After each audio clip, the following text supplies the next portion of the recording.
Bonjour, ravi de vous retrouver en ce mercredi matin. Je voudrais vous présenter à votre droite, donc à ma gauche, une nouvelle habitante, une petite chatte que j'ai nommée Mademoiselle Minette de la minoterie de Mérindol. C'est toute une petite histoire. J'habite dans un habitat groupé, dans un vieux moulin avec 1,5 hectare de terrain et depuis 15 jours, cette petite chatte 100 mètres, je crois pas qu'elle soit sauvage, mais en tous les cas 100 mètres, vit à la minoterie et elle me tourne autour, elle me suit partout, mais voulant vivre sans contrainte et être une femme libre, n'est-ce pas, je n'y prêtais pas plus qu'à que ça. Et il y a quelques jours, comme tous les mardis, on fait du tai chi, et donc elle était à mes pieds. Et là, mes amis m'ont dit, mais Monia, cette petite chatte, elle t'aime, elle t'a choisi, elle t'a adopté. Et donc, je dois dire que les bras m'en sont tombés. C'était en effet une évidence que je n'avais jamais vue sous cet angle-là. Et j'ai décidé de lui ouvrir ma maison. Donc, elle est sur mon canapé depuis 48 heures. Et je la sens en confiance. Elle dort, elle mange. Je la sens en sécurité. Et ce qui est très étrange, c'est que ça fait miroir sur moi. C'est que moi, je me sens tout en douceur. C'est comme si mon petit cœur s'était ramolli. Donc ça me fait sourire, ça me fait même rire ce matin parce que cette nouvelle vidéo, la 10e, je la fais le cœur ouvert. Je l'avais déjà, mais il y a quelque chose qui pour moi a un petit peu bougé. Voilà, donc cette 10e vidéo, eh bien, c'est répété. Alors ça veut dire que pour tous ceux qui jusqu'à présent, les 9, ça n'a rien dit du tout et qu'ils ne s'y retrouvent pas, il est bien évident que cette 10e leur dira pas davantage. Donc je vais m'adresser évidemment à tous ceux pour qui ces 9 mauvaises habitudes de communiquer ont fait tilt à un moment ou à un autre. Et je pense qu'on pourrait même dire que l'erreur, elle est humaine, dans le sens que nous sommes pas des êtres parfaits, nous sommes tous des êtres en chemin et que on est perfectible. L'important, c'est là tout le nœud de l'affaire. L'important, c'est de tirer des enseignements de nos expériences, de nos expérimentations. Et lorsqu'on se rend compte que nos manières d'être au monde font que ça crée de la frustration, ça crée de la colère, ça crée, etc., c'est se dire, c'est faire un pas de côté et se dire, bon, comment je peux m'y prendre autrement? C'est répéter. Son alternative, on va dire, c'est tirer les enseignements de nos expériences, comprendre qu'est-ce qui se joue et tenter de vivre les choses autrement. Sinon, ça veut dire que à chaque fois qu'on est en relation avec quelqu'un et que ça se passe mal, on rompt, on s'en va, on fuit, et puis la vie va certainement remettre sur la route un deuxième collaborateur, un troisième collaborateur, un deuxième conjoint, un troisième conjoint, avec lequel, parce que nous ne tirons aucun enseignement de nos expérimentations, de notre manière de communiquer, inévitablement, on va reproduire les mêmes schémas, c'est-à-dire qu'on va rompre la relation, on va partir, on va quitter, on va fuir, et probablement rencontrer quelqu'un d'autre avec lequel on fera les mêmes écarts. Tirer les enseignements, ça veut dire quoi? Ça veut dire que lorsqu'on reprend ces 9 habitudes, qu'on voit que attendre, ça peut créer des frustrations terribles parce qu'on n'a jamais osé exprimer ses besoins et ses désirs. Interpréter parce que on a mis l'autre à un endroit, non pas de sujet pensant, mais plutôt d'objet sur lequel on a une emprise dans le fait que, comme il n'exprime rien, Moi, je vais interpréter ce que je crois être de ses besoins et de ses désirs. Et que bien souvent, on va se prendre les pieds dans le tapis parce que c'est pas forcément la bonne interprétation. Et qu'à un moment donné, ça peut lasser l'autre que de voir que sans exprimer rien, les choses se font. C'est pas très, c'est un peu infantilisant. La troisième, c'est se raisonner. Se raisonner. Ça veut dire que tout ce qu'on ressent, notamment dans le ventre, qui est notre deuxième cerveau, on va le remonter dans le mental en disant wow, il est pas si mal que ça, hein. Franchement, il y a pire, hein. Sauf que, à force de se raisonner, donc à force de ne pas s'écouter, dans son intuition fondamentale, on peut en tomber malade. C'est le burn-out, c'est la dépression, ça peut être le cancer, ça peut être un AVC. Et puis, il y a concéder. Concéder, c'est céder sur ses besoins, c'est-à-dire là encore, ne pas avoir le courage de se confronter à l'autre de peur de le perdre.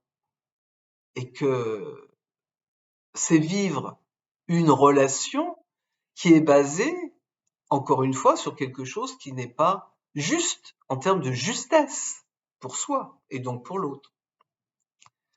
Prendre en charge, c'est reconnaître que prendre en charge, je prends tout le poids de l'autre, et ça non plus, ça fait mal au dos à la longue. Ça fait mal au dos. Éviter la confrontation, eh ben, forcément, à force d'éviter, là aussi, on a un corps, un cœur plein de frustration. On a accusé l'autre de tous les maux de la terre sans prendre aucune part de notre responsabilité. Ça non plus, c'est pas très juste. Et à force de tout mettre sur le dos de l'autre, il y a quelque chose qui s'assèche en nous, parce qu'on le sait au fond de nous, que ça non plus, c'est pas juste. En termes de justesse, voire de justice, quand les mots ils sont compliqués et difficiles. Patienter, patienter, ou plutôt d'abord il y avait rêver. Rêver, c'est se nourrir d'illusions. C'est vivre une histoire qui n'en est pas une, qui est à côté de la réelle, c'est-à-dire être dans son monde, ne pas participer de celui-là. Patienter, encore une fois, c'est croire à tort que le temps guérira les blessures. On l'a vu, c'est une hérésie. Et que pendant que le temps y court, la vie elle court. Et on se retrouve un jour, gros comme devant, en regardant derrière, en se disant, mon Dieu, qu'est-ce que j'ai fait de ma vie? Donc si nous ne regardons jamais cette manière de vivre, de communiquer entre soi et avec l'autre, inévitablement, on répétera les mêmes mauvaises manières de communiquer.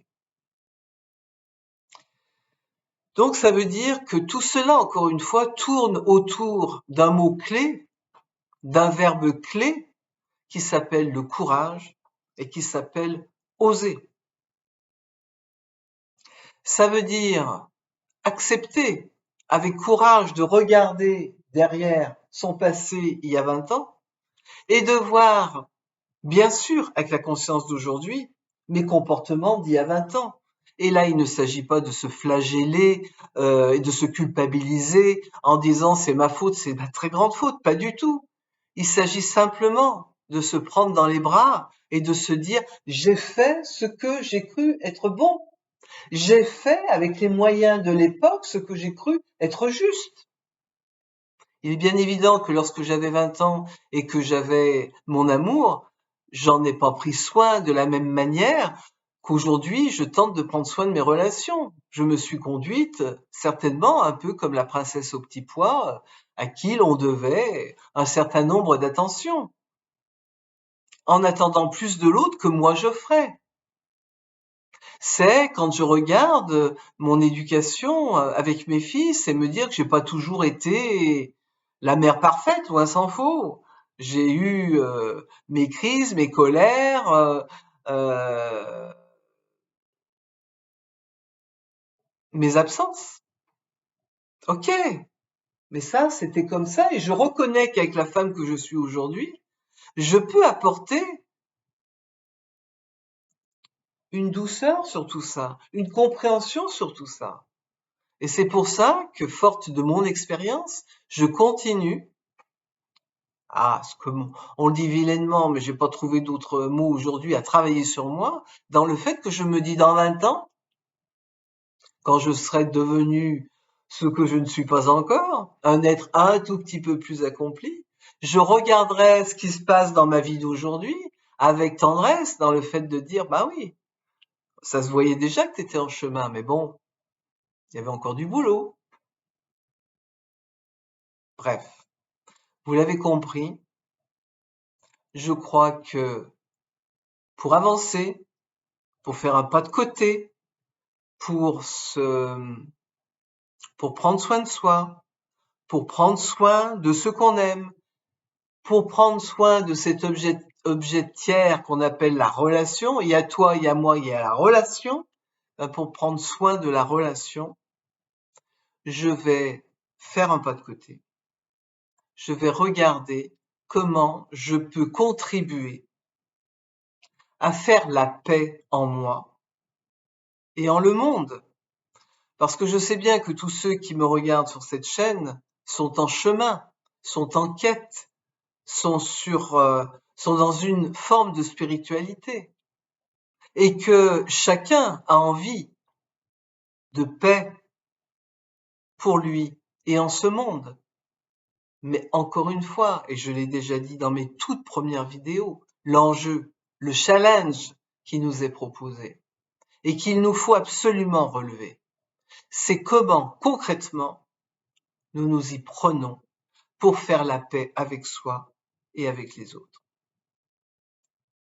C'est pourquoi je voudrais terminer cette vidéo en vous proposant 3 choses.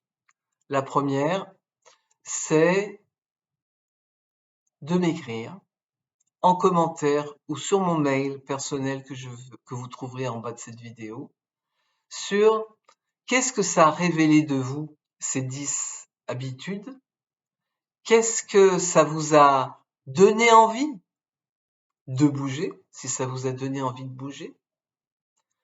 Deuxième proposition, c'est que vous partagiez ces vidéos auprès de ceux et de celles dont vous pensez qu'elles pourraient leur être d'une grande utilité, parce que vous avez repéré que dans leur vie, ils souffrent et qu'ils répètent les mêmes choses. On vient de le voir. Et enfin, la troisième proposition, c'est que je vous propose, pour vraiment expérimenter, changer, participer de ce monde nouveau que nous créons, de choisir 1 à 2 mauvaises habitudes et de décider d'entreprendre quelque chose autrement. Du genre, j'en ai marre d'attendre, j'en ai marre d'être frustré, je décide de dire à mon conjoint ce que je ne lui ai jamais exprimé. Alors il est bien évident, et c'est là où je vous demande par avance de la douceur, il est bien évident que Rome ne s'étant pas fait en un jour, vous n'allez pas réussir du premier coup votre communication sans vous prendre les pieds dans le tapis. Mais l'important, c'est garder à l'esprit votre intention. Quelle est votre intention quand vous allez vous exprimer à l'autre? Est-ce que je veux la paix? Est-ce que je veux la guerre? Si vous voulez la paix, ce dont je suis certaine puisque vous êtes là, vous vous connectez à votre cœur en sincérité. Vous lâchez le mental et vous parlez à l'autre en lui disant « J'ai besoin de te dire quelque chose que je ne t'ai jamais dit et il me faut beaucoup de courage pour oser te le dire aujourd'hui. Mais je ne t'ai jamais dit, voilà, qu'est-ce qui était important pour moi dans mon désir ou dans mon besoin. » Donc tentez l'expérience sur 1 ou 2 mauvaises habitudes en faisant ce pas de côté. Et je vous invite à me laisser en commentaire, là encore, ou par mail, si vous voulez quelque chose de plus confidentiel, si vous seriez intéressé pour que je mette en œuvre des ateliers, par exemple, distanciels dans un premier temps, pour travailler ensemble sur une demi-journée, une manière d'être au monde qui vous apaise. Je vous remercie de votre écoute et je vous dis à mercredi prochain. Bonne semaine.